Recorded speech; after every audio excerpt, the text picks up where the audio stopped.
Disney Epic Mickey.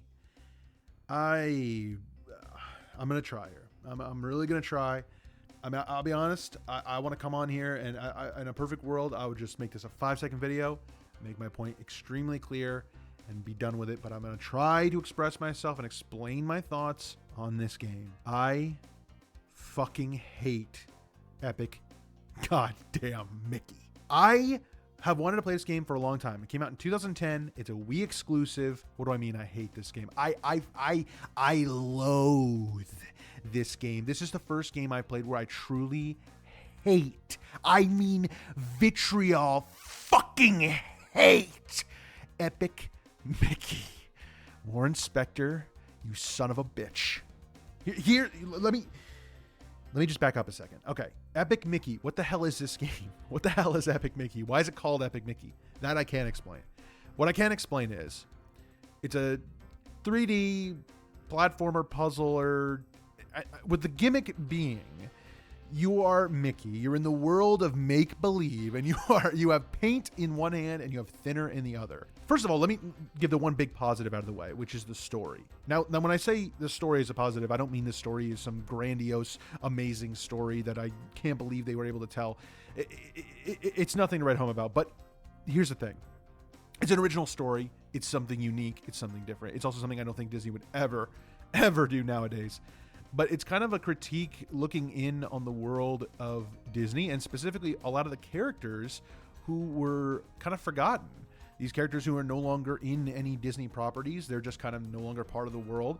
And the characters in the game kind of blame Mickey, who is obviously the most famous Disney character, for kind of stealing their limelight and forgetting all of them. So it's kind of weird because it kind of feels like they're gaslighting Mickey, but obviously it's a weird meta presence that they're trying to tell here. I don't really know, there's not, the meta aspect of it is like there throughout the game, but it's also trying to tell its own story about Oswald the Lucky Rabbit, who was the original Mickey Mouse, if you will, before being replaced. Look, the story is fine. I appreciate what they were trying to do. It's something different, something unique. And the style of the game, a very old school, old-timey Steamboat Willie-esque era of Disney, which I think is fantastic. You can play through 2D levels, which are essentially playing through old Mickey cartoons from the fucking 20s and 30s, whatever the hell they were from.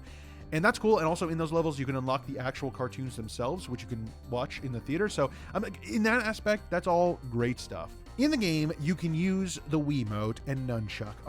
By using the Wiimote, pointing at the screen, of course, it's a Wii game, has to have motion controls. And by pressing the B button, which is like the trigger on the Wiimote, you can use paint. By using paint on enemies and objects, you restore their life, you make them good, it's a positive thing. By using the nunchuck and the Z button, which is like the trigger on that one, you can use thinner, which destroys objects, kills enemies, and erases things.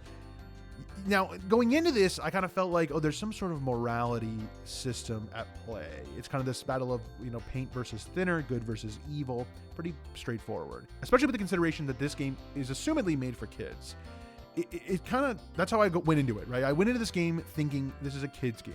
It's not necessarily going to be baby's first Wii game, but it's definitely going to be targeted to kids. Well, I don't know what fucking kids the people who made this fucking game have been around, but I have seen kids and they don't play shit that the game fucking requires of you as a player. First of all, they set up this morality system, but in the end, it doesn't fucking matter because the reality is the only time it matters whether you use paint or thinner are in the big boss fights, of which there are only a few, maybe 4. In those boss fights, if you use paint, then you beat the boss, you then unlock an upgrade for the paint. If you use thinner, same thing, you unlock the upgrade for the thinner. That's it. Everything else, they may present it to you in a certain way, but it doesn't matter. The only things that actually affect the game, as far as story, are if you complete side quests. If you complete side quests, then that will affect the outcome in the end. But I mean, as far as I could tell, the only outcome is you get a different cutscene at the end. The end of the game shows cutscenes of all the different side characters, basically. And if you helped them and finished their quests, then they're happy. And if you didn't, then they're sad. So that's it. That's it. Everything else irrelevant. Use what you want. And the problem with this is using paint, which I would think most people, you want the good ending, right? I mean, I would assume most people want the good ending. So you think you'd want to use paint, but the problem is paint is not as good. Because the problem is when you're fighting enemies, first of all, this game desperately needed a lock-on system. Because there's the fucking pointing the Wiimote at the screen and shooting enemies. You think like, okay, you shoot an enemy with paint or thinner, but it's like, the problem is you have to shoot them with paint or thinner for like 30 fucking seconds before it actually does anything. So to keep it on one enemy while they're running around you and constantly trying to attack you, it desperately needed a fucking lock-on system. It would have fixed so many of the combat issues with the game. On top of all that, the biggest thing I'm so confused by is like, so you'll get to an area in a game, and this happens a lot throughout the game. They'll present you with a task. It's like, oh, you can, hey, you want to beat this area? All you have to do is find these 3 objects and paint them in the level. Okay, cool. So you go look for them. As you're exploring, you're looking for these items. You find 1, maybe you find 2. And on your way to find the 3rd item, which will finish the area, you come across this little gremlin who's in a cage. And you're like, oh shit, gremlins are good guys. Like, let me help him. So you open the cage and the gremlin's like, oh, yo, thank you for rescuing me. I'm now going to unlock the next area. You're done here. Thanks. And I'm like, oh, okay. Well, what was I doing that other quest for? And it turns out there's just multiple ways to progress in the game, which is like, theoretically, that's fine. But the problem is, like, it doesn't make sense when you don't present it that way, especially when it's like you have a game with a morality system. So you think like, oh, maybe there's like, you either free the gremlin and you can pass the area, or you complete the task they give to you. But it's like, but they don't present it that way. If you've wasted your time, like I had, doing the task, once you free the gremlin, that task is a donezo. You can no longer do it. It doesn't matter if you complete it. Nothing happens. It's just like, oh, that was wasting my fucking time. Because if I had known I could just find the gremlin and beat it, I would just fucking do that. But that's not always the case. It's so fucking random. Nothing is fucking explained. Nothing is fucking simplified. It's all so fucking complicated, but being presented as if it isn't. The difficulty is insane, and it's not because it's like, oh, this is a hard game where you have to learn to dodge or you have to do this. It's like, no, it's just fucking cheap as shit. Half the time, enemies give you worse knockback than fucking Castlevania, and it'll throw you across the fucking map, instantly kill you. The amount of instant fucking death, and like, the checkpoints in this game are atrocious. So if you die, anything you were in the middle of, start again. It doesn't care. They don't give a shit. The amount of fucking shit I had to do over and over and over again, because you get like 3/4 of the way through a fucking quest, and then it's like, oh, well, I don't know where to go. You stumble into a room. Oh, boom, boom, boom, instant fucking kill you. There's no fucking invincibility frames. So if you fall in the fucking like water or whatever, boom, boom, boom, boom, boom, you're dead. It's like you're so fucking, you have such a small window of opportunity to save yourself, and it's so unforgiving.